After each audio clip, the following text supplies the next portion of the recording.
Amigos, bienvenidos a una nueva edición de Cara a Cara con. El día de hoy me complace en presentar a nuestro invitado especial, que es José Toro Hardy, un economista muy reconocido de nuestro país, pero además quien fue director de PDVSA desde 1995. Gracias por acompañarnos, porque hay un tema importante que es el petrolero, y quién mejor que usted para que nos hable sobre ese panorama tan oscuro donde vemos que nuestra petrolera está yendo en picada, ¿no? Sí, lamentablemente. PDVSA para 1998-99, cuando gana el presidente Chávez las elecciones, producía 3.300.000 barriles por día. Acababa de completarse el proceso de apertura petrolera, donde se comprometieron inversiones por $65.000 millones entre PDVSA y las empresas que llegaron. De haberse cumplido aquellas inversiones, Venezuela debería estar produciendo hoy más de 5,5 millones de barriles diarios. Y lo que estamos produciendo es entre 600 y 700.000 barriles por día, porque PDVSA fue destruida. Fue destruida en sus instalaciones. En 1999 Venezuela tenía 22, 23 refinerías en el mundo entero. Tenía 7 en Estados Unidos, 7 u 8 en Europa, 6 en Venezuela, varias en el Caribe. La destrucción es masiva. ¿Y hoy en día cuántas hay? No, mira, las de Europa ya no están. De Estados Unidos quedan 3, las de Venezuela hay 6, pero operativas 3, produciendo espasmódicamente, quizás en el orden de 60 o 70.000 barriles por día, cuando deberían estar produciendo más de 1 millón de barriles por día. En ese momento, Petróleos de Venezuela era la segunda petrolera más grande y productiva del mundo después de Saudi Aramco, ¿no? Efectivamente, una de las revistas especializadas más importantes en el mundo petrolero se llama Petroleum Intelligence Weekly. De acuerdo con ella, para 1996, Venezuela era la segunda mayor empresa petrolera del PDVSA, era la segunda mayor empresa petrolera del mundo entero, solo superada por Saudi Aramco, Arabia Saudita. Hoy en día, por supuesto, ya no figuramos en casilla. ¿Por qué usted se fue de PDVSA cuando llegó Chávez? Bueno, yo me fui de PDVSA el día que ganó Chávez las elecciones, porque lo conocía bien. Mientras él era candidato, yo era director de PDVSA. Él con frecuencia me llamaba a hacerme preguntas, y mi obligación como funcionario público era que si un candidato me llamaba, yo tenía que atenderlo y darle las respuestas a lo que me preguntase. Bueno, eso hizo que yo lo llegase a conocer muy bien. Sabía lo que iba a hacer.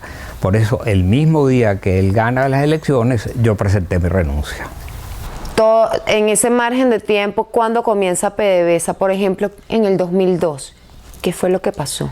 Ok, para el año 2002-2003 se produce el paro petrolero. El paro petrolero fue una cosa desastrosa para Venezuela. ¿Pero qué provocó el paro petrolero? Bueno, yo me voy a referir a las palabras del propio presidente Chávez cuando presenta su informe anual y cuentas ante el Congreso Nacional o a la Asamblea Nacional, con su banda presidencial terciada y en presencia de todos los embajadores acreditados en Venezuela. Y él dijo: yo provoqué el paro petrolero. Dice, yo les puse una trampa y ellos cayeron. Y los despedí. Eso era como una colina militar que yo tenía que tomar, y la tomé. Era necesario. De manera que él confesó haber provocado el paro petrolero.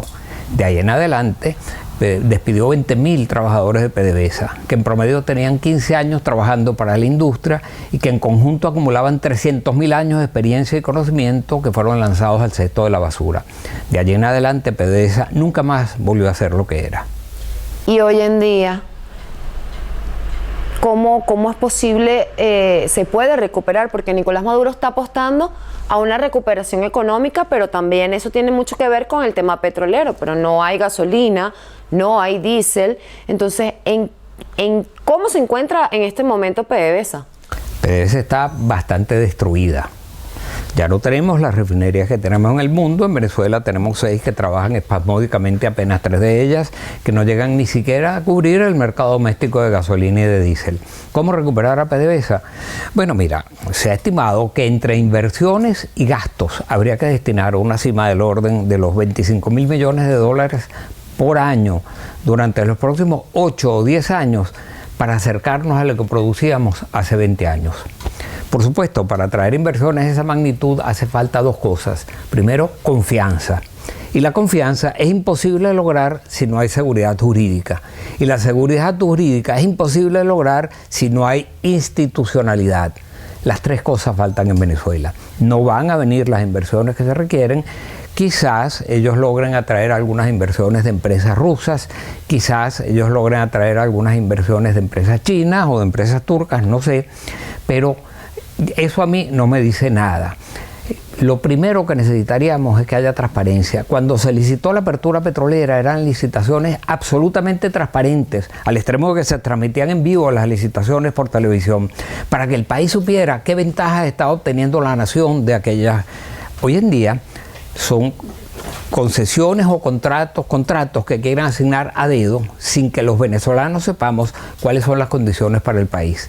Yo no estoy seguro de que las inversiones así logradas terminen siendo beneficiosas para Venezuela. Quien es ministro hoy en día de Petróleos de Venezuela, pues afirmaba hasta hace poco que en junio, finales de junio o en el mes de julio, se iban a acabar las colas o las filas por gasolina, pero eso no ha ocurrido.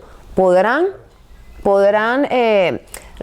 digamos que abastecer al país o recuperar esa parte de que las personas puedan ir normalmente, así sean dolarizadas en las estaciones de servicio, pero dejar de hacer tantas colas o que no impacte tanto eso? El ministro dijo que en un año la producción iba a aumentar hasta 1,5 millones de barriles diarios. Lo mismo dijo, por cierto, el presidente anterior de PDVSA, el general Quevedo, que sabía muchísimo, Guardia Nacional, pero no sabía nada de petróleo. Lo mismo está ocurriendo ahora. Si no hay inversiones, no va a aumentar la producción. Y en cuanto a la gasolina, si no se hace hay que empezar por hacer una auditoría técnica de cuál es la situación de las refinerías. Después de esa auditoría técnica sabemos qué inversiones requieren esas refinerías para empezar a repararlas y ponerlas a funcionar. Hasta el momento dudo mucho que lo puedan lograr. Entre otras cosas, porque Venezuela no tiene en este momento la dieta de petróleo que se requiere. El petróleo que requiere es un petróleo mediano de determinadas características, que es lo que pueden procesar nuestras refinerías, y ya Venezuela no produce ese petróleo. ¿Podrá la administración de Nicolás Maduro acabar con las colas de la gasolina, por diésel también? Porque usted comentaba que están sacrificando la producción de gasolina para atender la escasez de diésel. No, bueno, no es exactamente así. El problema es el siguiente.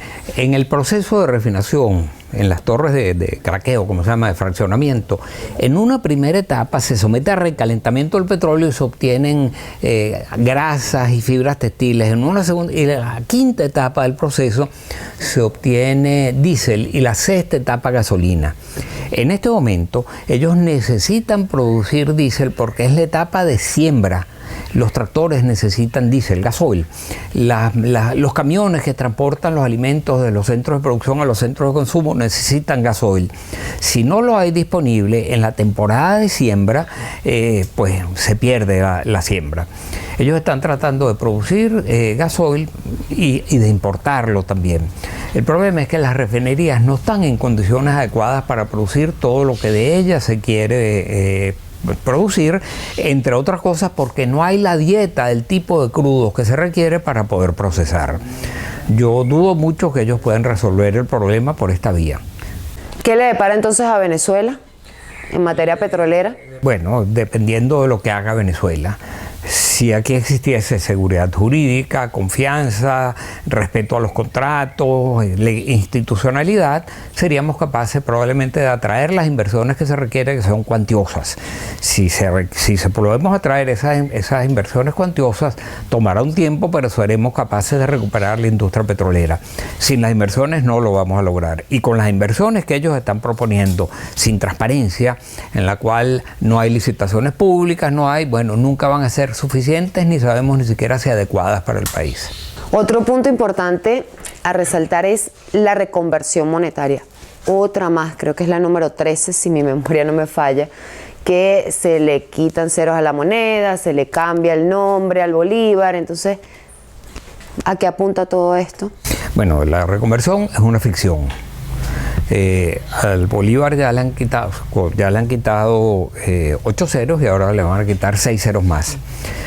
El billete de más alta denominación que va a salir ahora, después de quitados esos ceros, va a ser de 100 bolívares. Esos 100 bolívares van a equivaler a 100 millones de bolívares de los que hoy tenemos, de los soberanos. Pero si a eso le agrega los 8 ceros que ya se le han quitado, entonces van a equivaler a 14.000 billones de bolívares de lo que existían antes de quitarle esos 14 ceros a la moneda. Eso no es racional. Muchos países en Latinoamérica han intentado hacer cosas similares. Brasil en 6 o 7 oportunidades le quitó ceros a su moneda y le cambió el nombre. Argentina hizo lo mismo. Nunca fueron capaces de resolver el tema. Quitándole ceros a la moneda y cambiándole el nombre no se resuelve el tema. Lo que hay es que combatir la inflación. Venezuela tiene la mayor hiperinflación del mundo debido a que el gobierno sigue intentando cubrir su déficit fiscal emitiendo bolívares sin respaldo. Eso hace que la hiperinflación crezca y mientras haya hiperinflación es imposible recuperar la economía venezolana y más aún recuperar el salario de los venezolanos. El camino de Venezuela luce tortuoso a menos que haya un cambio radical, un cambio de 180 grados en las políticas económicas del país, lo cual luce imposible de lograr si no hay un cambio radical en el modelo político del país. Pero ahí entra el dólar, estamos dolarizados, todos en dólares aquí, hasta ir a un kiosquito a comprar a cualquier cosa, pues tienes los precios en dólares y ya eso es público, notorio y comunicacional, pero no lo hacen oficial, o sea, no es nuestra moneda, evidentemente es el bolívar, fuerte, soberano, como se le llame, pero es el bolívar. ¿Y a qué apunta a ir entonces el tema de la dolarización? ¿No es más viable que Maduro termine de abrirse esa moneda? Mira, en una dolarización convencional, el objeto de ellos es acabar con la hiperinflación. ¿Cómo se hace? Deja de circular la moneda nacional y entonces circula nada más que el dólar. Pero mataríamos a nuestra moneda. En una dolarización convencional mataríamos nuestra moneda. Pero como el gobierno no es capaz de emitir dólares, porque no puede, que los gobiernos emitan en los Estados Unidos, se acabaría la hiperinflación. La hiperinflación la causan los gobiernos, siempre y en todas las oportunidades. Es el resultado de que los bancos centrales emiten dinero sin respaldo para cubrir el gasto público, para cubrir el déficit fiscal de los gobiernos. Te lo trato de explicar muy rápidamente. Una economía es una balanza. En este platillo de la balanza, tú pones el valor de todos los bienes y servicios que se producen y se prestan, el valor del petróleo, lo que producen las industrias, el comercio, la agricultura, y el valor de eso lo pones en este platillo de la balanza. En el otro platillo de la balanza pones la masa de dinero que circula. Si la masa de dinero que circula equivale al valor de los bienes y servicios, esa economía está en equilibrio. Pero si el gobierno, para cubrir su déficit fiscal, emite bolívares y los pone aquí sin poner ni una tuerca en el otro platillo, esa balanza hace así. Y el resultado es la inflación.